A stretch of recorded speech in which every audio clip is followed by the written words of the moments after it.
नमस्कार।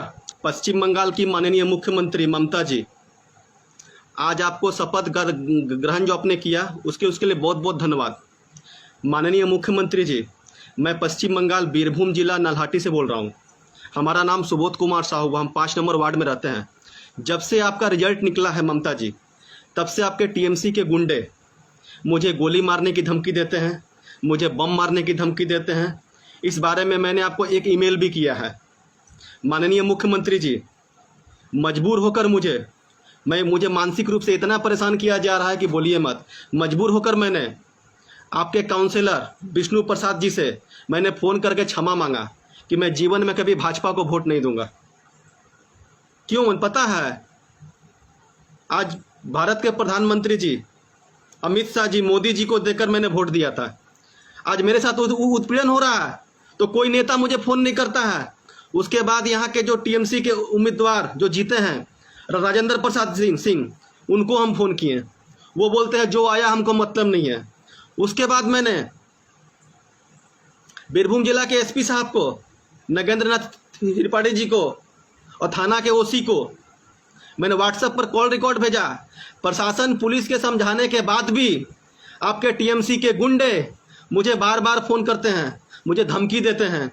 मैंने फेसबुक पर भी मैंने पोस्ट किया है कि मैंने अनजाने में कोई भी शब्द, अगर गलत शब्द मैंने कहा हो तो पश्चिम बंगाल की माननीय मुख्यमंत्री जी से मैं क्षमा मांगता हूं। माननीय मुख्यमंत्री जी, अगर इतना में भी आपका मन शांति नहीं होता है तो देखिए, मैं सुबोध कुमार साहू अयोध्या राम मंदिर गया था। ये गमछा जो है ना, हमको अयोध्या से मिला है। हम पश्चिम बंगाल के हिंदुत्व के लिए गए थे। अगर जरूरत पड़ा तो बोलिएगा, तो आपका पैर में रख के हम माफ़ी मांग लेंगे आपसे। जानते हैं क्यों? पश्चिम बंगाल का हिंदू, दोगला हिंदू यहाँ का, जो आपको वोट दिया है और उसका फल हमको आज भुगतना पड़ रहा है। ये जो अयोध्या का लाज है, जो सरयू नदी में स्नान करने के बाद हमको दिया था वहाँ का हिंदू संगठन, अगर जरूरत पड़े तो बोलिएगा, आपका पैर में रख के हम माफ़ी मांग लेंगे कि और हम हिंदुत्व के खिलाफ नहीं लड़ेंगे, हम बीजेपी को वोट नहीं देंगे। जी, क्यों वोट नहीं देंगे पता है? राष्ट्रपति बीजेपी का, प्रधानमंत्री बीजेपी का, गृह मंत्री बीजेपी का, राज्यपाल बीजेपी का, 18 सांसद हैं, आपका 82 विधायक हैं, फिर भी सब चूड़ियां पहनकर घूमते रहते हैं। चिंता मत कीजिए ममता जी, हम आपके साथ हैं। जानते हैं क्यों? ये मत सोचिएगा कि हम डर गए, ये बात मत सोचिएगा।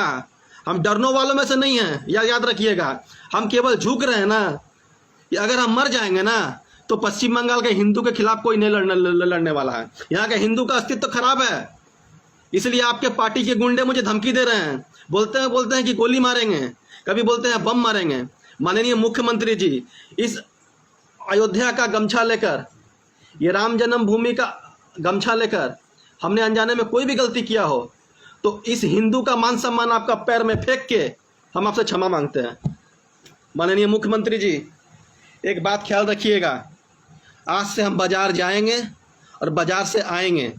अगर किसी भी कारण से मेरा हत्या हो गया या मेरे ऊपर एक खरोंच भी आया, उसकी जिम्मेवार आप होगी, पश्चिम बंगाल की माननीय मुख्यमंत्री जी, क्योंकि लॉ एंड ऑर्डर यहाँ का आपके हाथ में है।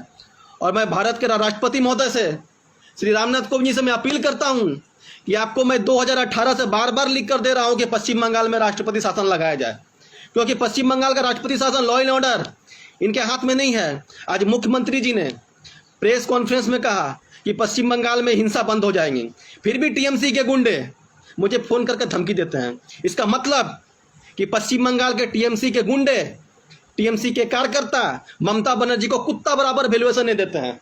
इनका बात का कोई वैल्यूएशन नहीं है। कुत्ता जब शब्द जो मैंने कहा उसके लिए मैं क्षमा मांगता हूं। मैं फेसबुक लाइव में पश्चिम बंगाल की माननीय मुख्यमंत्री जी से इस अयोध्या का मान सम्मान मैं उनके पैर में रख कर मैं माफ़ी मांगता हूं कि पश्चिम बंगाल में हिंदुओं के ऊपर अत्याचार बंद कीजिए और अपने टीएमसी को गुंडों को समझाइए कि हमको धमकी न दे गोली मारने का। राजेंद्र प्रसाद सिंह को फ़ोन किए कि आपके टीएमसी के गुंडे हमको धमकी दे रहे हैं, तो बोलते हैं अपना सोच लो। कैसा उम्मीदवार है? क्या ये सिर्फ टीएमसी का आपका विधायक है? हम भाजपा को वोट दिए तो मेरे ऊपर आता अत्याचार। अरे ममता जी, आज तक हम किसी पार्टी का झंडा नहीं पकड़े हैं, आज तक किसी पार्टी का हम झंडा नहीं पकड़े हैं। इसलिए मैं सुबोध कुमार साव, पश्चिम बंगाल का एक हिंदू, पश्चिम बंगाल के हिंदुओं के दोस्त के कारण और भारतीय जनता पार्टी के दोस्त के कारण मैं यह गमछा रखकर पश्चिम बंगाल की मुख्यमंत्री ममता जी से क्षमा चाहता हूं और पश्चिम बंगाल के प्रत्येक हिंदुओं से आग्रह करना चाहता हूं कि यह भारत सरकार, बीजेपी, भारतीय जनता पार्टी की सरकार को आप लोग वोट नहीं दें, क्योंकि ये लोग चूड़ी पहनकर बैठे हुए हैं, चूड़ी पहनकर बैठे हुए हैं। दम नहीं इन लोगों में। अगर मेरा शरीर में एक भी खरोंच आया तो इसकी जिम्मेवार पश्चिम बंगाल के मुख्यमंत्री होंगे। न वेस्ट बंगाल का डीजी होगा, न कोई एसपी होगा, न थाना होगा, न प्रशासन, पश्चिम बंगाल के मुख्यमंत्री होंगे। अगर मेरे ऊपर हमला हुआ तो पश्चिम बंगाल के मुख्यमंत्री जी को इस्तीफा देना पड़ेगा। ये मेरा, अगर पश्चिम बंगाल के माननीय मुख्यमंत्री जी, अगर शरीर में मेरे एक भी खोंच आया तो आपका काली घाट के सामने जाके, आपका घर के सामने हम आत्महत्या करेंगे, बोल देते हैं आपको। ये बात ख्याल रखिएगा आप। जय बांग्ला भी नहीं बोलेंगे हम, जय श्री राम बोलेंगे। जय श्री राम, जय श्री राम।